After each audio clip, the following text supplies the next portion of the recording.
Panibagong araw na naman at panibagong pakikipagsapalaran na naman dito sa trabaho ko. Hello mga kamix, I'm Iron, ang simpleng content creator ng Laguna. Ngayon nga ay maaga akong nagising dahil kailangan na naman natin magtrabaho. Maaga akong nagluto at maaga akong nag-almusal. Ngayon naman is maliligo naman tayo bago mag-umpisa ng ating trabaho. Kaya maaga tayong kumikilos dito is marami laging customer ang Suki Restaurant at ang Kurimi. Kaya talagang kailangan natin kumilos dito ng maaga. At natapos na nga tayong maligo rito, unang pupuntahan natin is papasyalan natin yung mga trash can kung may mga basura na. Dahil kailangan nating alsin para hindi agad mapuno. Gaano nga ba kalawak at gaano nga ba kaganda itong lugar kung saan dito ako nagtatrabaho. Matatagpuan ito sa Barangay San Ignacio, San Pablo City along Maharlika Highway. Madali nyo lang itong matatagpuan kasi meron dito silang billboard. Marami din kasing pumapasyal dito at bumibisita na ilang vlogger dahil sa napakagandang pwesto nito at lugar na ito.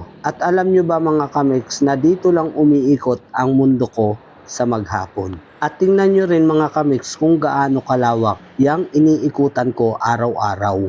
Dahil malamig ang simoy ngayon ng hangin, hindi muna tayo nagdidilig. Inuna ko nang i-check dito ay itong malapit sa entrance na trash can. At ang isusunod ko naman dito mga kamix ay ang dulo ng pathway ng Suki Restaurant. At dahil nga laging puno ito ng basura, kailangan talaga nating alisin para hindi umapaw at kumalat sa daan. At dahil wala pa itong laman, dahil naalisan ko na ito noong nakaraang araw, pupunta naman tayo sa malapit sa Suki Restaurant para doon naman tingnan natin dahil yun ang malimit na napupuno dahil marami laging bisita or customer ang Suki. Ayan, nandito tayo dahil para makita talaga natin kung meron pa. I-check talaga natin yan kung may mga laman pa at kung wala na. Dahil wala pa namang basura, dediretso naman tayo doon sa malapit na pathway papuntang Kurimi Milk Tea Bar. Malimit din kasi laging napupuno yon dahil marami laging customer ang Suki at ang Kurimi,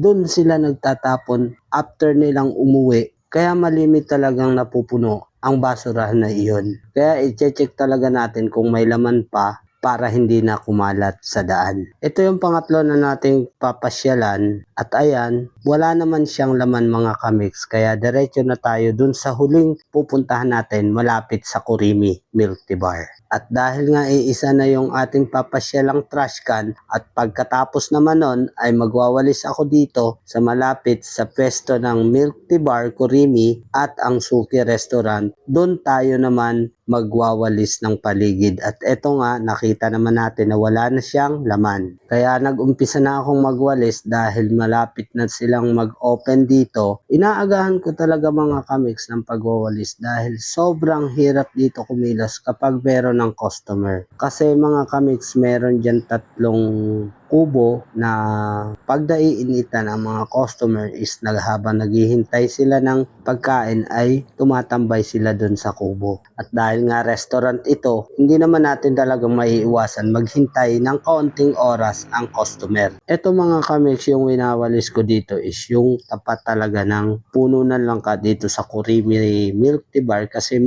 ito yung malimit nagkakaroon ng maraming kalat kasi gawa ng puno ng langka at santol.